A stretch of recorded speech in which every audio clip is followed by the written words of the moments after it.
Now, every division and subdivisions of the nation, they all have something that they are peculiar for. They have some very wonderful traits. For instance, if you go to the northern part of Nigeria, if you go to the southern part of Nigeria, if you go to the eastern part of Nigeria, they have some wonderful traits. If you go to the western part of Nigeria, they also have some wonderful traits. Now, if you go to the northern part of Nigeria, for instance, the northern people have this tendency for loyalty and a kind of structure that gives room for a supreme head to always prevail over them. That's a good culture. It's not a bad culture. Now, if you go to the southern part of Nigeria, they have their own peculiarities. They have certain things that they are good at. They are very wonderful people, hospitable. They have a level of hospitality that when you meet them, you say, wow, these guys are hospitable. If you go to the western part of Nigeria, you notice that, oh, these guys, they have a tenet. Most people will say, wow, people from the southwest, they have tenet of humility. If you go to the east, they have their wonderful tenets. They are Republican in nature, but they don't take no for an answer. Now, it's a good tenet. It's a tenet that tries to make them, they don't believe in subduing, they don't believe in subjecting people's will. They allow everybody to have a voice, to be able to make a point. So the problem of all the subdivisions of Nigeria is not the people, it is Satan. Actually, the problem of Nigeria is actually Adam. The fall of Adam. Now listen carefully. The fall of Adam made it impossible for anyone to be able to do good without doing evil. So the thing is, every tribe have something they are good for. But even in that their goodness, it has an evil part. Okay? Primarily, I came from the southwest of Nigeria. So there's something they are used for. They say, Yoruba people, they are humble, they are simple people. But the truth is, if you look at it again, some people will say, no, they are humble, but they can be crafty. Now, that they can be crafty is not their fault. The thing is, it's an Adamic nature. Now, man have been trying to look for solution to his problem from human nature. You can't find it there.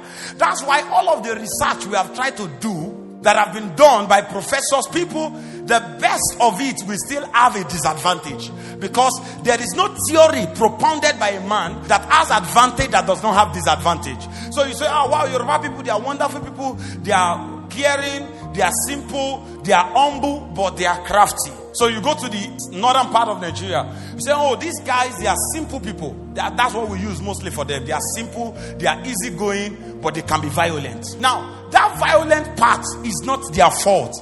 It is the fall of man. It is because when Adam ate of the tree of the knowledge of good and evil, it became impossible for any man to do good without doing evil. Are we together? So the problem is not them. So if you go again, maybe to the eastern part of Nigeria, they say these guys are hardworking, they are laborious, they are very, very vehement, they can make things happen anywhere they are. But the problem they have, people will say they have pride. Now that pride is not their problem. It is the nature of the fallen man that made it like that. So most times, instead for us to look for a corporate ground to find expression, we begin to criticize our weaknesses, thinking that by attacking one another's weaknesses, we can achieve self-esteem for ourselves, to feel that we are better than others. So what we are doing is we are trying to say we are better than you. But actually there is no natural man that is better than another natural man. All of you is called, the Bible called them, so it doesn't matter how good a Yoruba man is, if he is not in Christ, is a dead man. If no matter how wonderful or powerful an Igbo man is, if he has not received this adoption of Christ, he is a dead man.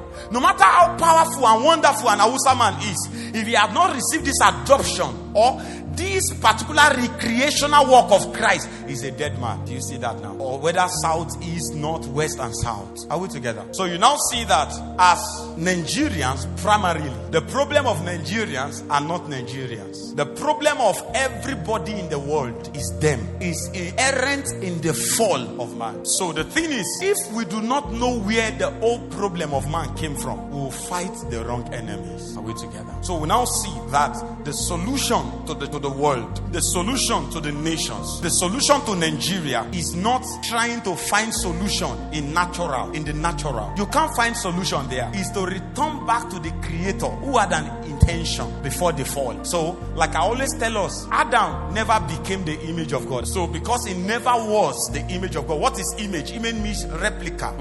Selem Elohim. He never had Zoe, which is the image of God. And so, because Adam never carried Zoe, which is the life of God, the image of God, no natural man yet has the image of God. So, any man who carries the image of Adam can never be perfect.